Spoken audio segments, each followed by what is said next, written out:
Bien, jóvenes, tengan ustedes muy buenos días.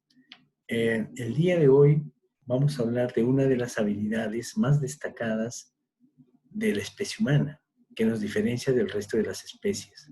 Me estoy refiriendo pues a la capacidad de hablar y construir signos con significados propios. No, el estudio de este fenómeno pues está encargado a la lingüística, que es la ciencia del lenguaje humano en todas sus perspectivas. Es aquí cuando nace la figura del fundador de esta ciencia, ¿no? Me estoy refiriendo a Ferdinand de Saussure, ¿no? Padre de la lingüística, cuya obra es Lingüística General. Entonces, ¿qué va a hacer en su obra? ¿De qué manera lo va a sustentar? ¿Qué va a buscar? Eso lo vamos a tratar enseguida.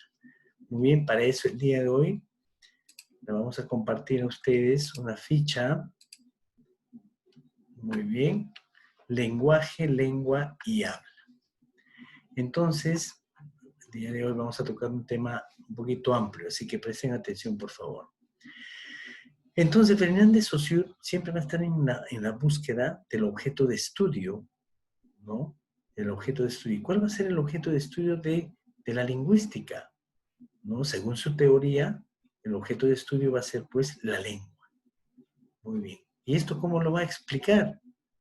Lo va a explicar diciendo en qué consiste el lenguaje y de qué manera está compuesto. Entonces, para ello, digamos, lo va a explicar a través también de sus famosas dicotomías, que es una dicotomía, no es otra cosa que la división de una cosa en dos partes, ¿sí? Muy bien.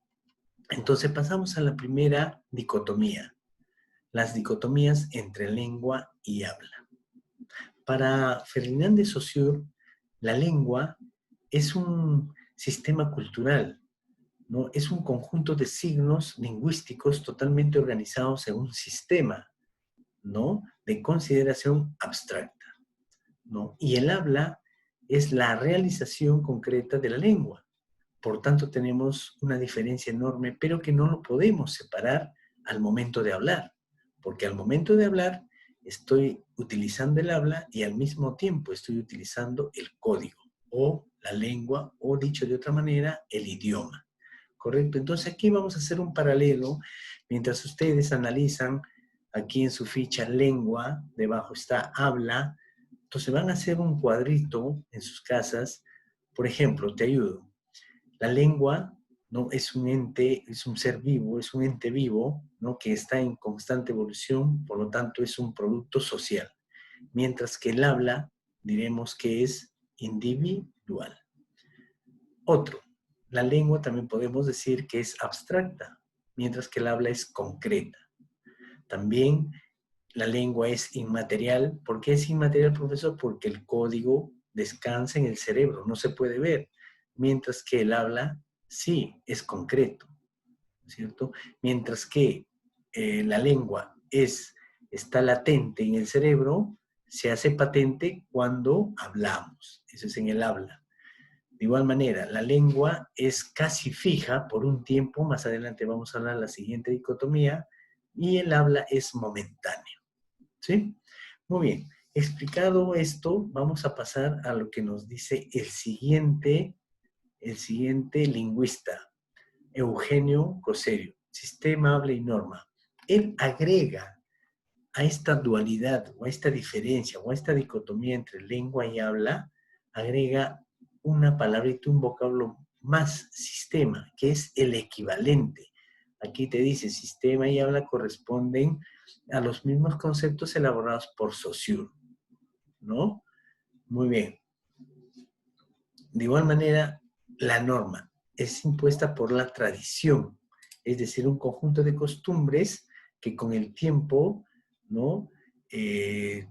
Bueno, llega a concretarse dentro del habla en una comunidad de hablantes. Entonces, la norma coincide con las formas cultas de hablar. Lógicamente, he comprado un pollito, no vas a decir, un pollito comprado, ¿no? Y he comprado un pollito. La forma correcta es la C. En síntesis, acá tenemos que es la lengua, que es el habla, ¿no? Las dicotomías que hemos hablado. Coserio también hace la división tripartita, lo que hace un momento hemos hablado de sistema, norma y habla. ¿Qué es el dialecto? Es la variación geográfica de una lengua, ¿no? Es distinto el dialecto del norte, ¿no? Acá mucho juega el aspecto geográfico. No es lo mismo hablar el quechua de Puno, por ejemplo, con el quechua de Huancayo.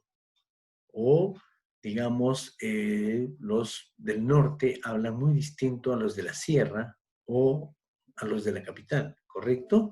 Muy bien, ese es el dialecto, variación geográfica. Luego tenemos el idioma, que es la lengua oficial de un país, la norma como ley, el registro que está adaptado a situaciones y nuestra realidad lingüística. Tenemos el castellano, el quechua, el cauqui, el aymara, etcétera, etcétera, etcétera. Entonces podemos establecer que la lengua es un sistema, en definitiva, como un organismo lingüístico vivo, ¿ya? Entonces, aquí pasamos a la segunda dicotomía. Hemos explicado la primera dicotomía, ahora pasamos a la segunda dicotomía. ¿Por qué Saussure dice que no se puede hacer un estudio de la lengua ahora y en el tiempo, al mismo tiempo? No, entonces, según lo que plantea, tenemos que hacer un estudio de la lengua a través del tiempo, es decir, un estudio diacrónico. En cambio, cuando yo voy a hacer un estudio de la lengua en un momento determinado de la historia, por ejemplo, voy a estudiar el latín del siglo VIII después de Cristo, entonces me ubico en un periodo, en un tiempo determinado, quiere decir que voy a hacer o estoy haciendo un estudio sincrónico, ¿correcto? Si voy a hablar del castellano del siglo XXI, pues estoy haciendo un estudio sincrónico, no evolutivo ni sincrónico, ni diacrónico, perdón, ¿ya? Entonces, diacrónico se refiere al tiempo y sincrónico en un periodo determinado, estático. En un momento estático voy a hacer el estudio. Entonces, como estamos hablando de signos, conjunto de signos organizados, nos estamos refiriendo pues a este signo. De todos los signos que el hombre usa para transmitir mensajes, el más importante es pues el signo lingüístico. ¿Y qué es el signo lingüístico? ¿No? Según Ferdinand de Saussure, ¿no? Bueno, el signo lingüístico pues es una relación de un significado con un significante, ¿sí?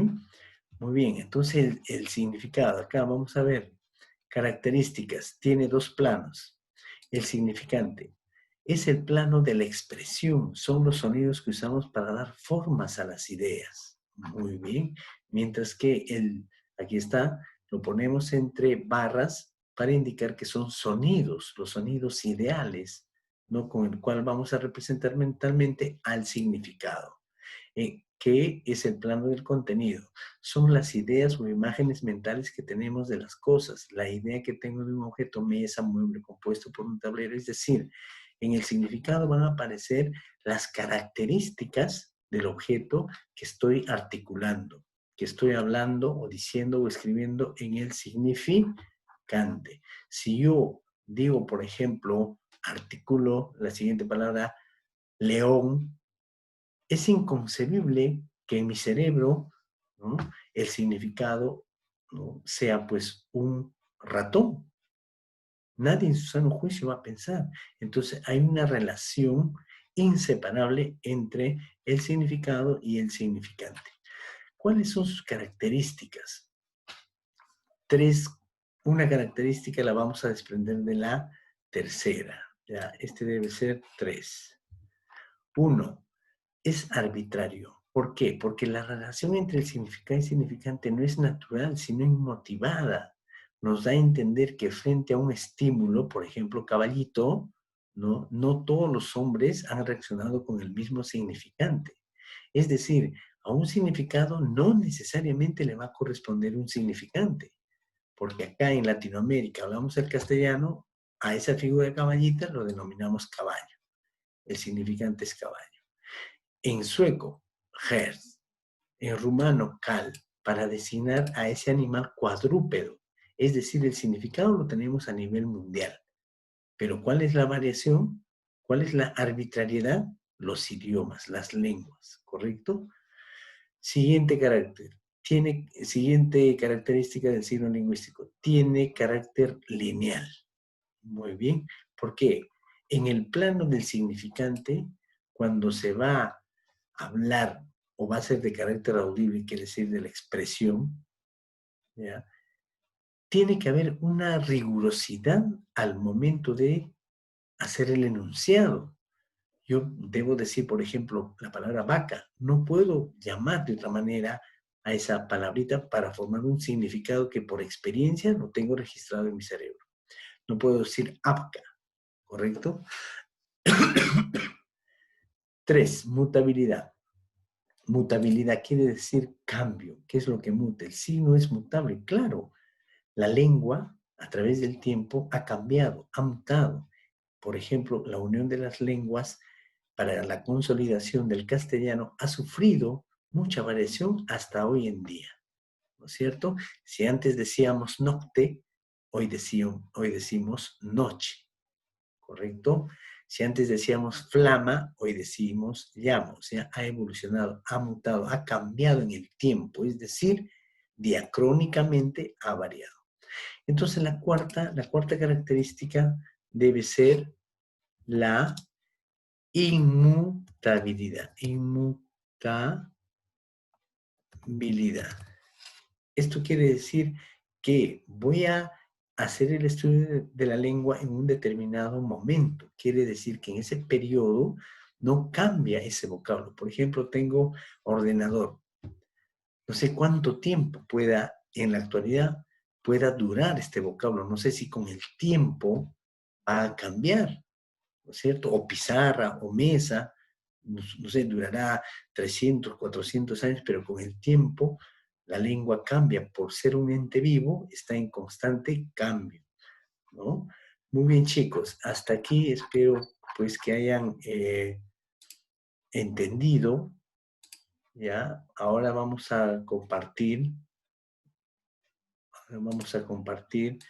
parte de sus actividades. Muy bien, por ejemplo, tenemos aquí, un poco imitando a esa gran preocupación humana cuando se dice, di si fue primero el huevo o la gallina, entonces, ¿cuál apareció antes, la lengua o el habla? Fundamenta tu respuesta. Sabemos que el habla no puede existir sin la lengua y viceversa, ¿no es cierto? Porque quienes ejercen las palabras, quienes crean las palabras, los hablantes, ¿no es cierto? La colectividad, el conjunto de hablantes en una comunidad lingüística. Entonces, eso queda registrado como código y eso nos va a servir a todos, ¿no es cierto? Entonces, aquí una respuesta personal. ¿Quién fue primero? ¿Cuál fue primero? ¿La lengua o el habla? ¿Por qué la lengua es un sistema? Porque está organizado en un conjunto de signos lingüísticos. Es decir, tú conoces el abecedario, el A, B, C hasta la Z. Ese es el código. ¿Por qué? Porque a partir de signos finitos vas a reordenarlo, vas a agruparlo y vas a formar infinitos enunciados. Por eso se dice que la lengua es un sistema de signos organizados. ¿Qué nos dice la dicotomía del lenguaje? Acabas de explicar lengua y habla. Bueno, chicos, de esa manera pues estamos finalizando el tema programado para el día de hoy. Por favor, siempre revisen su plataforma para la fecha de entrega. Ojo, va a ser con notas, entonces hay que siempre revisar la fecha de entrega y ser puntuales, ¿sí? Muy bien, chicos, hasta la próxima.